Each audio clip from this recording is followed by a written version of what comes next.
Alright, so what we did with our cases here is we took them and we primed our cases, and with these military brass you might want to remount the primer pocket, and that's what we did here. We cleaned them out and our primers fit pretty well, and then we threw our charge in there of Bullseye. We're using 3 grains of Bullseye with this because this is like a 32 Colt type data we're going to be using.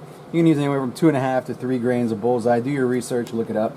And the bullets that we're using are the same ones we shot in our light 30 loads. Remember that video? These are the Lee. These are .314 90 grain, and these are half wheel weights and half lead cast.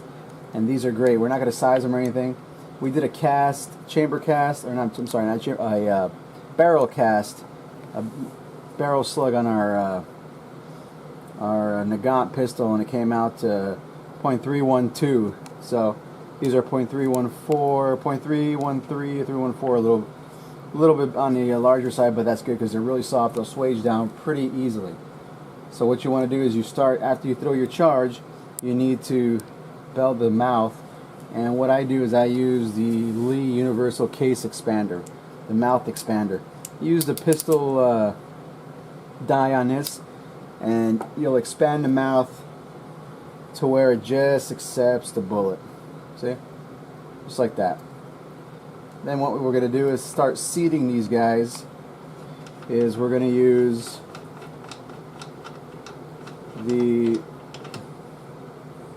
this is the 32 cedar die. So you've got a 32 Smith & Wesson cedar die, and what that's going to do is that's going to start the bullet into the case. You'll see, and you want to kind of guide it up, and just a little bit of pressure. You can see it's starting to go in. The case will bulge a little bit. There. That's about as far as you can get with this die. But this is nice because it gets it started off nice and even. Now to push it down into the case, which is the way these guys are loaded, I'll show you here. See, this is how they load. This one I had a mishap with the case, a little bit of a crimp, but it'll still fire. I've shot them before like this. So to get them down below, what we're going to do is we're going to use the Lee Universal Neck Expander because it has a little bit extra reach to get down there and push it. Now you want to make sure everything's tight when you do this, and kind of feed it up gently. You want to make sure everything's in there, because if it's not centered, you'll have a problem. You don't want to crush your case mouth, and kind of give it a turn and give it a turn.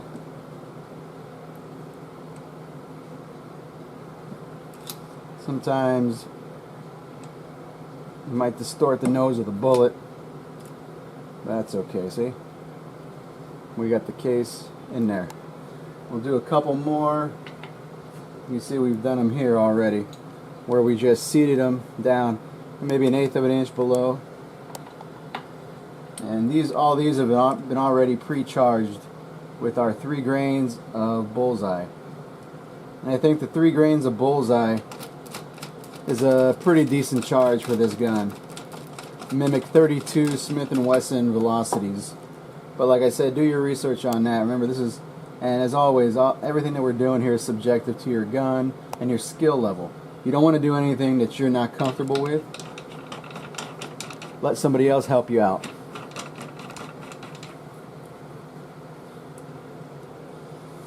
So we're going to seat this guy. And like I always say, always want to prepare a couple extra cases than you need, because mishaps happen.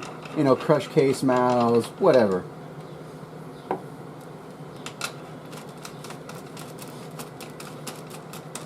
But this is what it's all about. I know it's a little tedious process, especially after you prepare the cases. But you know what? That's what hand loading is all about. Okay? So now that we're seated, we've got a bunch of them seated. Next step is we want to put a little bit of a rounding on our case, because we expanded it. We kind of want to put a little bit of a round crimp on there. For that, we'll use, what is this one? we'll use the 380 crimp die. I'm sorry, not 380, the 30 carbine crimp die. Sorry, 30 carbine. Just run it up real light, and you can see it kind of bells. Kind of crimps it in a little bit, and that's just what you want. So that way, when it's in the gun and it's kind of centers in the pistol when you load it around in the chamber. After that, what we're going to do is, I like to run them, because if you see, what happens is, see how they don't fit? Because what happens is the neck here gets expanded a little bit. So what I do is I resize them again into the 30 carbine die. And you can put a little bit of lube on it. That way you don't have to worry about it sticking. But by now these are pretty well there. And now you can see how they drop right into your case. And you can see how they seal. Why these things are such a hassle to load up. You've got to have that little bit sticking out. That way when you cock it, it forms a seal between this and the barrel. And you see right there how it works. It's a spring action loaded. So that's about all you do. And we got ourselves ready to load up, ready to shoot. If you guys have any questions, send them on over. We'll try to help you out the best we can. Again, this is an advanced loading technique. It's not for everybody. If you guys have any kind of loading skills, you could do this. This is not a big deal. Biggest hassle is when you're forming the brass. Just you might get case necks that rip out, or you might get a little bit dinged up case necks. I got this one, but you know what? After you resize it, fits just fine.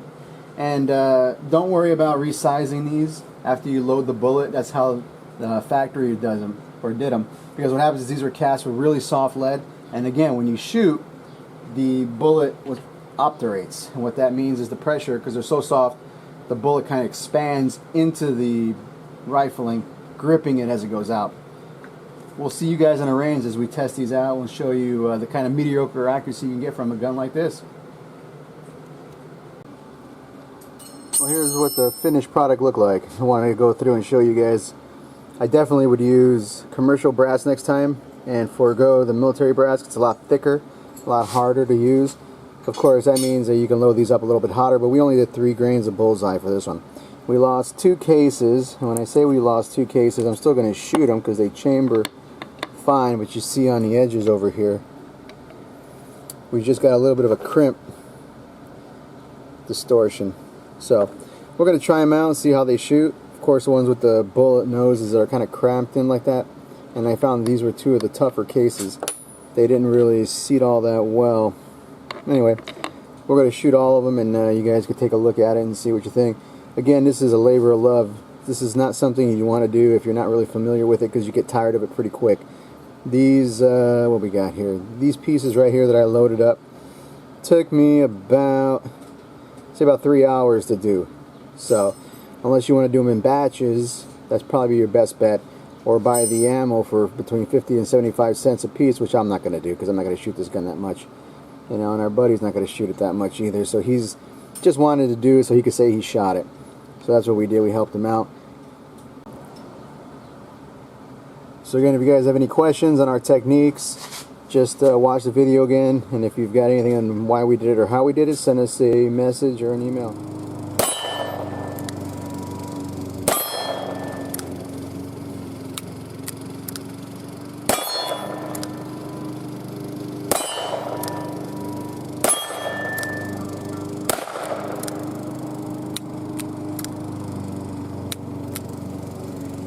All right.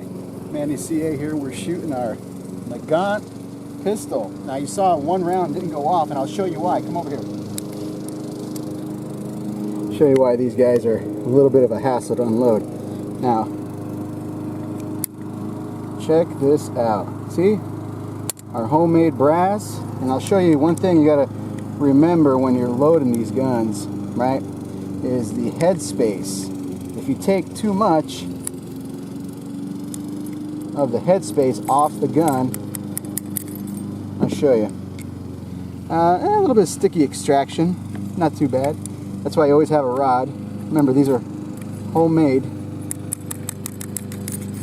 So we got a little sticky extraction. You see how off-center they are too when they shot. But yeah, for a 110-year-old gun, 120-year-old gun, what do you expect, right? And I'll show you. You saw that minute accuracy at 15 yards. What more can you ask for, especially with free brass? You see? I'll show you guys the one that didn't go off, and that was entirely due to head spacing, and because the round. I'll show you an easy way to take it out. Always have a brass rod with you when you're at the range, because you never know when this comes in handy. There we go. Now I'll show you this one. The rim on this one looks like it was eaten up too much. See the difference? We weren't that careful when we were on the drill press. So what you're going to have to do is just make sure that that doesn't happen to you. And that's why we always load extra. Otherwise, all our rounds fired out fine. And we'll load some more up, and we'll see if we have any more of the rims that are not to spec. But not bad, considering we're shooting a gun that's older than anybody alive today, I would think. And we made our own bullets, we made our own brass. Can't be more self-sufficient than that, can you? Well, as you can see, we're sweating up pretty good out here. It's pretty warm today, as always. We're doing some work out here on the property, got to cut the grass, but otherwise,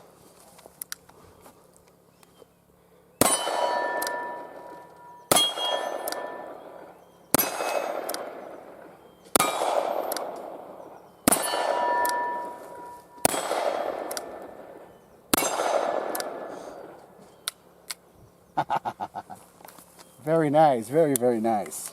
I like that. So,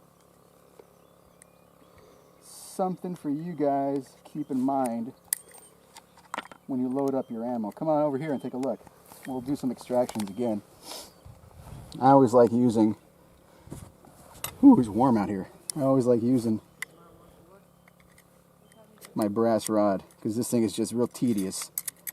And you know what, this is with the 3 grains of Trail Boss, or not Trail Boss, I'm sorry, 3 grains of Bullseye we've been using. They're shooting pretty well. You guys saw how we loaded these guys up. Sometimes, I got a little sticky extraction here. That's okay.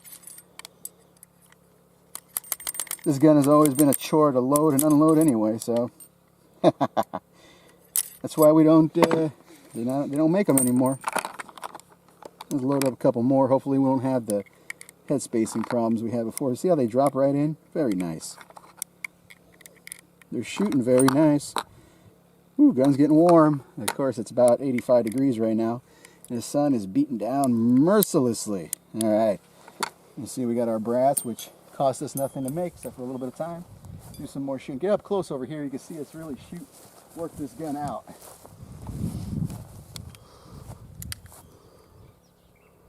Let's try one-handed. This is like they would shoot during the war.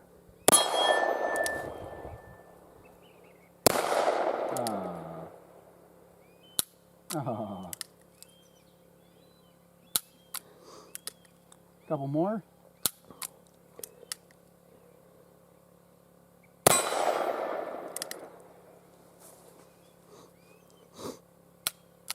Whew. I tell you, man, that trigger pull is not fun at all. Well, just so you guys can see what you could be done with free range brass in a little bit of your time. Good shooting. Until next time.